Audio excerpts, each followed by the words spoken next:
Hey everyone, Britta Albert here. You might see my puppy running around in the backyard here. She's just really excited to be outside with me. Had to bring her out here because it is just such a gorgeous day. She is digging right now. Thank you, Luna. Silly girl. But yeah, so today, welcome. If you have never been here before, go ahead and hit that subscribe button. And behind the subscribe button, you'll see a notification bell. Go ahead and hit that so you get notified for all of my future videos. And today we're going to talk about finding your happiness.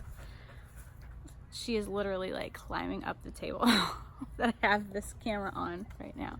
It's okay, go play. Go play. So, a thing that I have seen a lot of people deal with at one time or another in their life, if it's not constant, is depression and anxiety. And I am not a doctor, so I am not going to say that this is 100% all the cases. If I said that, I would be a fool, and I would expect y'all to not listen to me, because that's idiotic. There's so many different things that can cause depression and anxiety. It can be biological, it can be things that you are eating, it could be how much sleep you've gotten, how much caffeine you've had.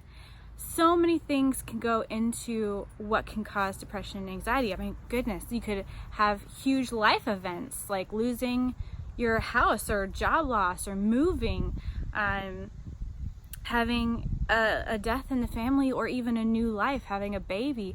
All of these things can change your life and cause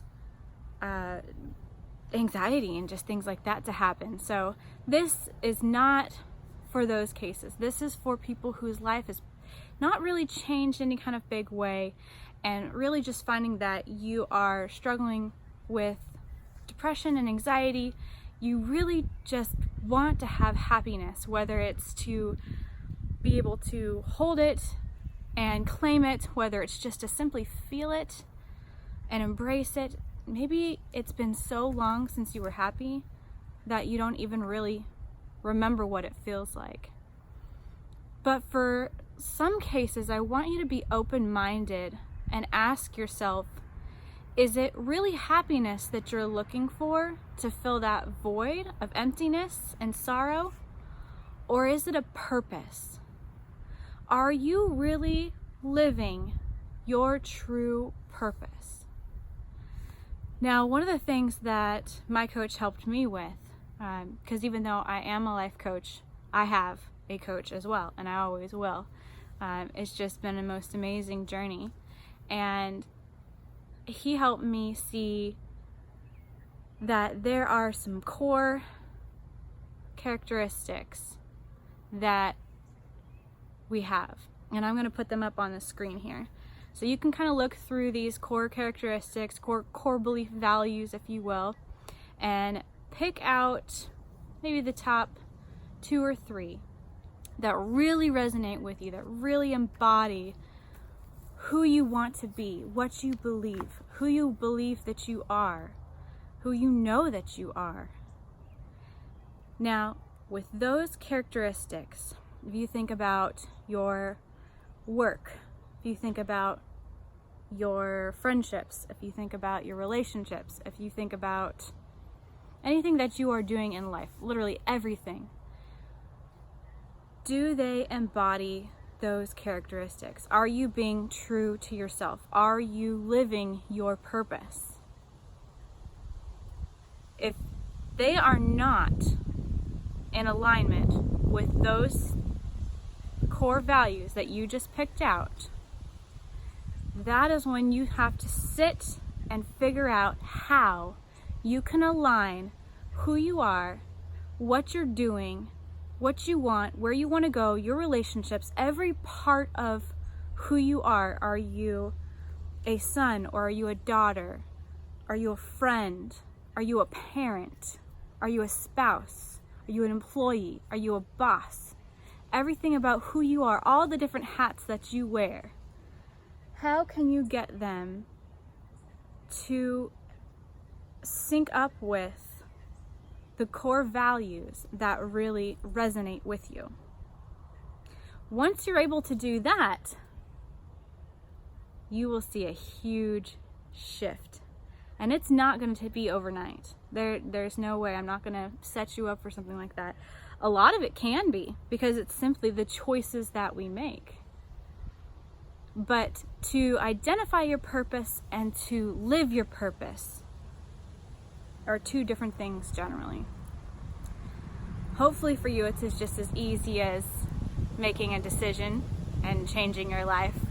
But 9 times out of 10, it's going to take action. And you're really going to have to move into that truth that is your truth, that you know for yourself of those values that you picked out. Now for mine, it is courage and wisdom and peace were some of mine. Man, when I had to look at my life and I look at my decisions, even things that I deemed as good, so like grace is on that list. There was something that came up where in my job I had grace for a situation that actually did not require grace. And you would think that that is a good thing. Here was my dilemma. Grace is a good thing, correct? Absolutely.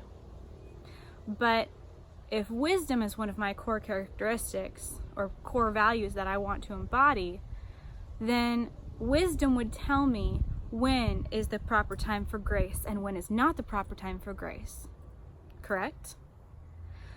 So, by extending grace in a situation that did not deserve the grace, because this is a track record from this person, and at this point it's no longer grace, it's enabling.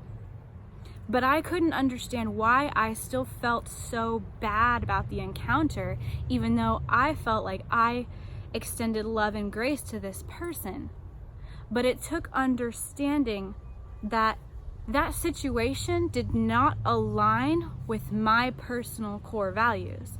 Now, if grace is one of your core values, then that's perfect. If it was one of mine, I would have been in alignment. But I went against what I knew to be true. Had I exercised wisdom, wisdom would have told me, now is not the time for grace. You are frustrating yourself and you are not helping this person. You are not helping them grow, you are stunting them because you are enabling them. That was the conflict that was within me. And it's very difficult sometimes because you get these ideas from the way that you're raised, from possibly religion, you get them from society. And again, it's not that they're bad, but they're not your values. And in order to really have happiness and be able to move forward in your purpose, you have to be true to yourself. And this is one of the ways that you can be true to yourself, by identifying what are your core values. Now, when you have a situation come up where society tells you that this was the right call, but it's still just not resonating with you, you're still at conflict with yourself, and you just don't understand why, because in that situation, why would love and grace be the wrong answer?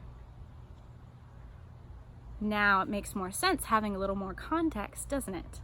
And I couldn't understand why I had so much anxiety about it, why I kept running it over and over again in my mind, replaying the conversation, what was said, what I could have said, what I should have said, what I actually said, how I could have done it better. The situation was over with, but I couldn't get it out of my mind, and it was robbing me of joy. It was robbing me of everything that I'm working towards right now. It was a huge distraction from the path that I'm on. And when I realized that it was going against what my core values were, I was able to let it go. Because then I understood, okay, so I see what I did. Instead of beating myself up about it, at least I know why I'm having this turmoil about it. Now I know who I am and what I will do next time. Hopefully there's not a next time, but that's another story. So I hope this was helpful. Again, if you like this video, please give it a thumbs up. I am so happy about how many views these videos are already getting. Y'all are absolutely amazing. Please though, if you have not subscribed to this channel yet, if that button is red, that subscribe button, if it's still red, you have not subscribed to this channel. Go ahead and hit that red subscribe button now and hit the bell button right behind it when that pops up so you can get notified of all of my future videos. I hope you have a wonderful week. I look forward to talking to you soon. Also, if you have not booked your free 60-minute session with me, go ahead and click the link below and book that appointment. You'll actually be able to have a conversation with me on the phone. I'm going to call you and we can set up a plan for your 90-day stretch goal. With the 90-day stretch goal, it is designed to stretch you a little bit and help you really get over any kind of obstacles that have been standing in your way for the goals that you have for this year. I'm so excited to talk to you. I'll see y'all next time.